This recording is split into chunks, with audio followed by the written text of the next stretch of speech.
Hello, all. Good afternoon and welcome. I'm Jen Jordan, and I lead content and thought leadership at Insight Partners, which includes the Scale Up AI conference coming up in just a few short weeks on November 12th. As a preview to this amazing event, I'm excited to introduce this fireside discussion with Acceldata CEO Rohit Choudhary and Insight Partners Managing Director George Mathew. During our session today, we're pleased to offer you 35% off a virtual ticket for Scale Up AI, which features keynotes Andrew Ng and Ali Miller. The code and website will appear below during the chat. With that, please welcome our speakers to the stage. Take it away, George. To have these LinkedIn live sessions. It's always fun to spend some time with some of our portfolio companies, particularly in terms of what they're doing in terms of the future of data and AI. My name is George Mathew. I'm going to be spending some time with our dear friend Rohit Choudhary, who is the founder and CEO of Acceldata. Rohit, really appreciate the moment we have this opportunity to have this conversation with you, specifically on how the future of data AI continues to emerge. You've been pretty busy in the last few years since we invested in your Series B.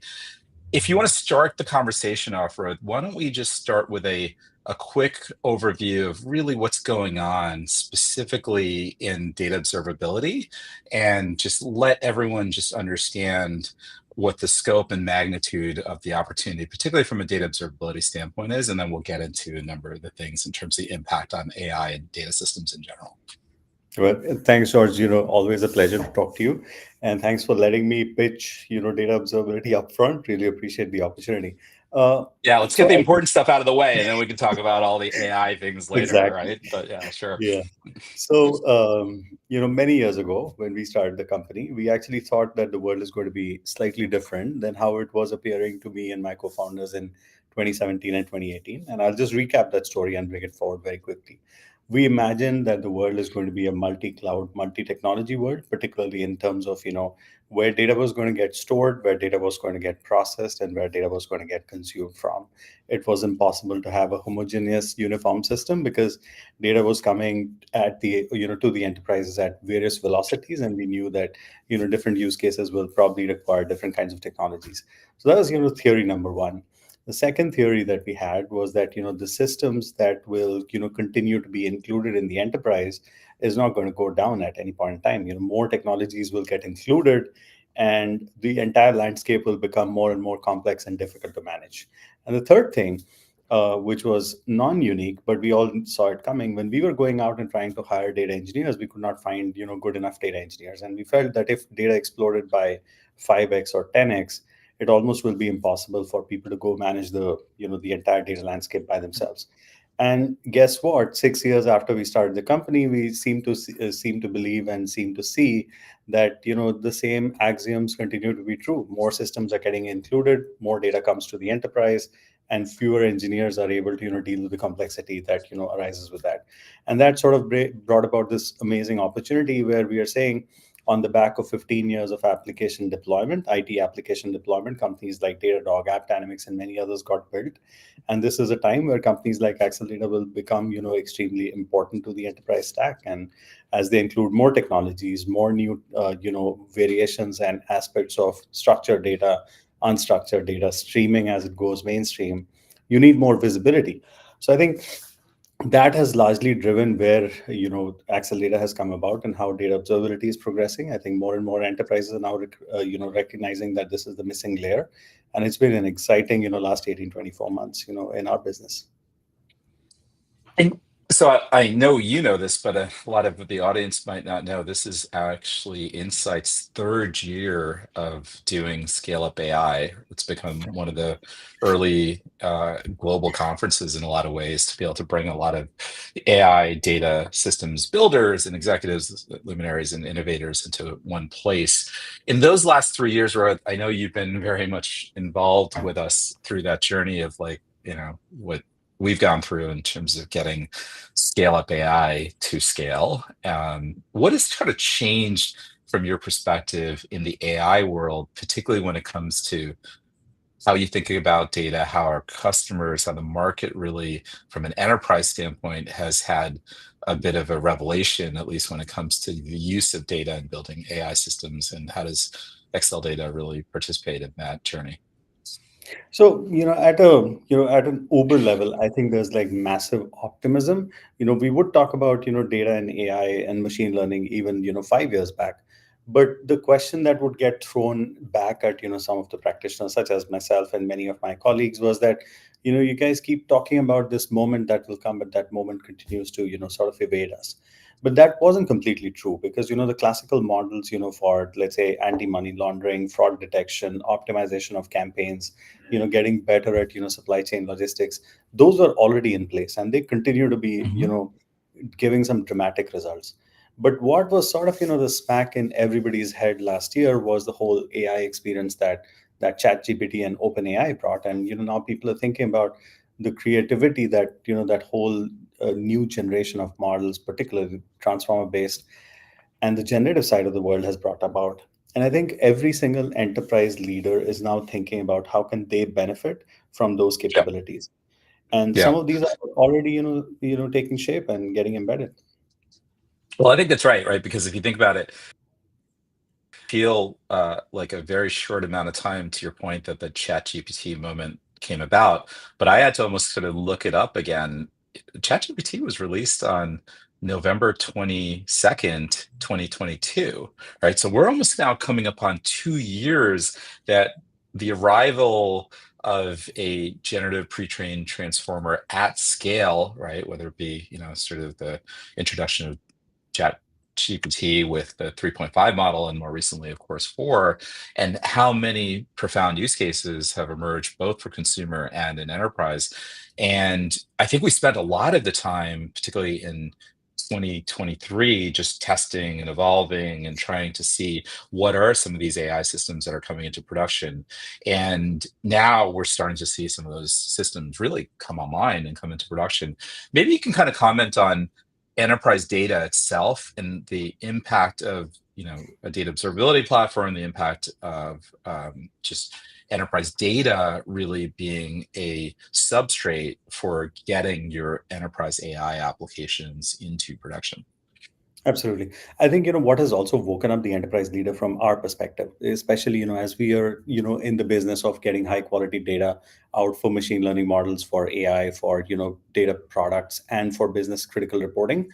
I think the focus on high quality of data has never been higher. If I were to sort of, think about both structured data and unstructured data, the only thing I can, a lot of, comments have been made already about unstructured data in the world, so I'm not going to Mhm. repeat that. But, as Yep. far as structured data is concerned, what people have now come to realize is that why, it's always going to be a combination. There's going to be all the facts which have to be accurate, which is your structured data, and the context is going to come from the unstructured data from the rest of the enterprise. And there's like an old adage that get your facts right, and that getting your facts right is still not easy because data is spread and created over so many different systems that now people are scrambling and making sure that now that these facts are going to be fed into the models for the next decade, as they progressively become bigger, the chances of errors and the failures that will occur because of factual discrepancies or errors, Mm. they're going to be catastrophic. And so all the enterprise leaders have, all of a sudden said, look, we've got to get the controls in place, which may be preventive or detective or corrective, one of those phases, depending upon how mature you are as an organization. But I think everybody has woken up to that possibility.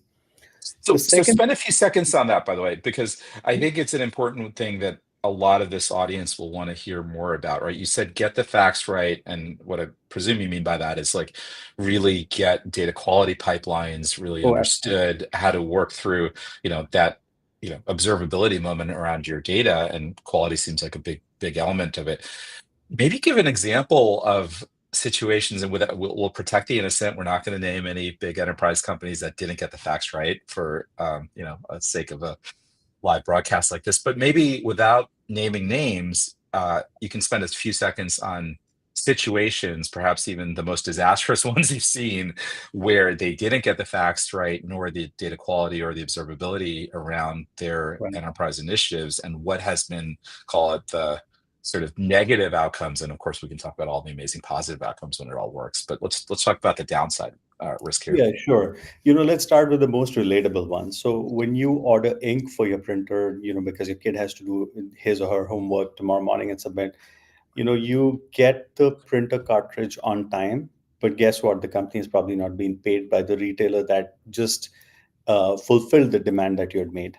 And the reason is Mm, because the number of boxes that went out of the warehouse and the amount of money that you collected from a financial perspective, they did not match. So mm, as data leaves the CRM system, goes into the ERP system for delivery, and as it is analyzed, there's a huge discrepancy in the amount of money that should have been collected versus the amount of money that is collected.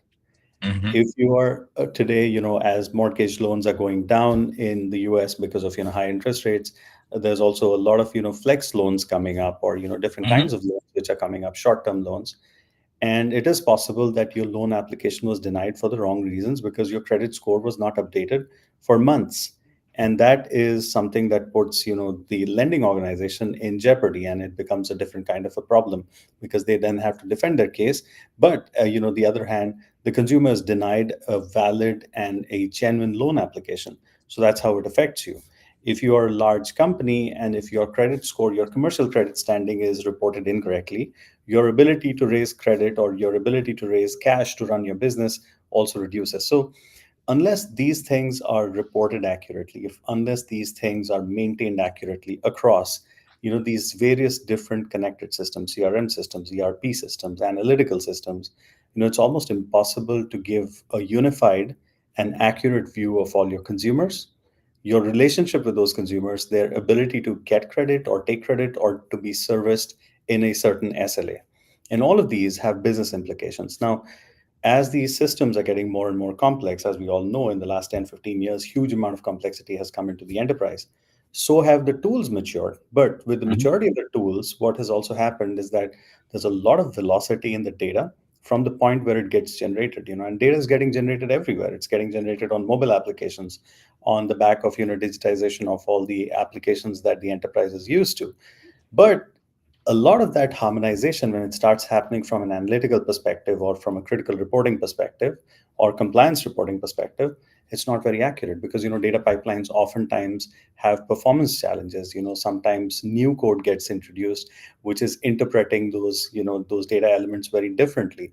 And so therefore data pipelines, which literally are the lifeblood of the enterprise, they keep breaking quite often.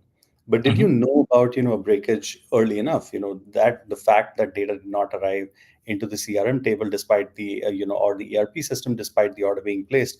How did you come to know about that early, or sufficiently in advance so that you could deal with that customer escalation or lack of revenue collection thereof?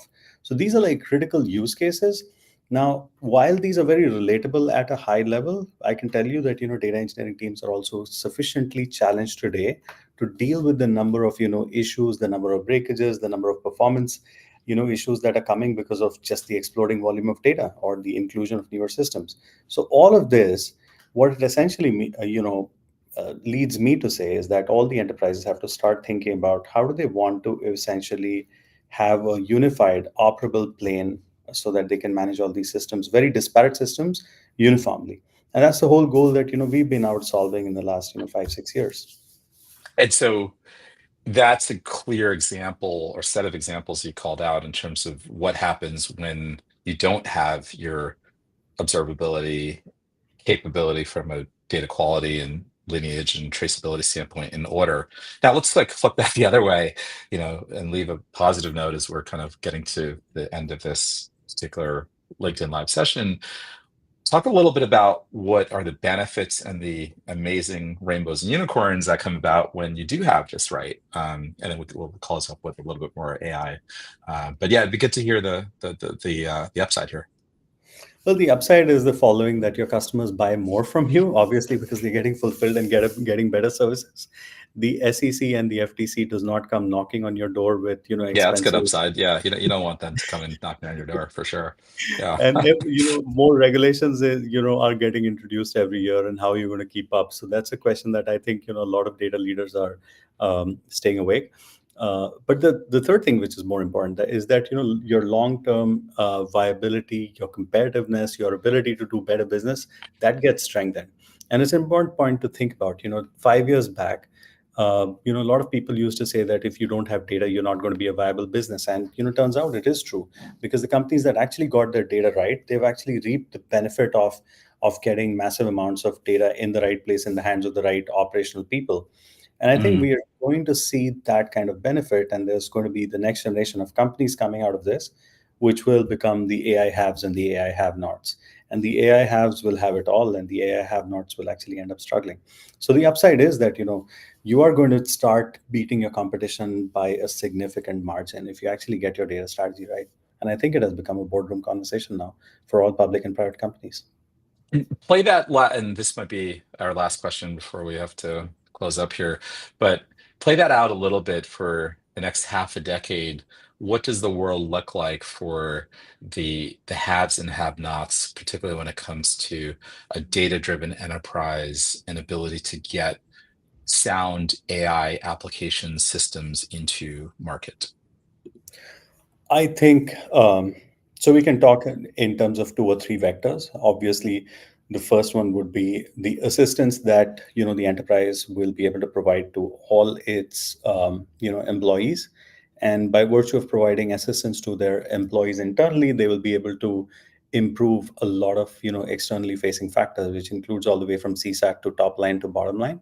So I think a lot of efficient growth will start coming in because the kind of agents and the assists that we can see, we're already seeing that in the engineering domain, which includes, coding, debugging, Co-pilots, yeah, yeah, co-pilots. That's certainly, yeah. all the assists and the co-pilots, they're going to do really well. I think what is also going to happen is very domain-centric models which start emerging. So you will certainly Yep. have a large, connected chain of small language models, which will be able to do a bunch of different things which are taking a long time. And a couple of examples that come to mind are things which are in the governance and the security models, where a lot of small language models will start coming in to begin with because they are urgent topics. And we're seeing the inclusion of that, in large companies, particularly in cybersecurity. But I also suspect that many of these innovations will start hitting, the main lines of business, which is, collection, finances, audits, which is internal finance, which is internal operational finance. And then finally, everybody knows this, but as far as content generation and the entire marketing and dollar spend on brand building, advertising, and marketing, that's going to completely change.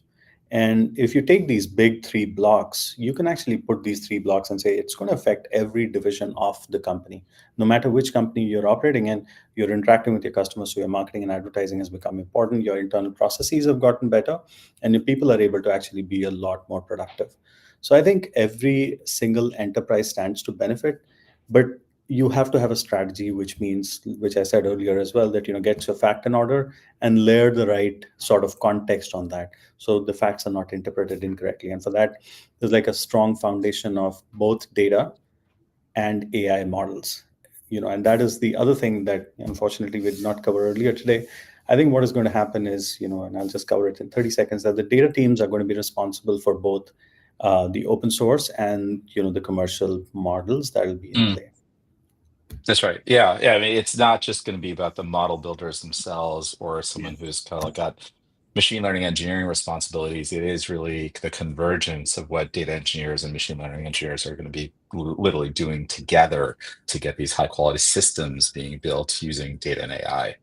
Okay, I think we're at time. So, Rohit, thank you again for all the amazing work you've done. It's amazing to be part of this journey with you. For Insight, to have an incredible portfolio company in Acceldata. Appreciate being a Scale Up AI partner this year, as usual. We appreciate your time. We appreciate everything you're doing. Looking forward to seeing you at Scale Up AI and looking forward to furthering this conversation in the market.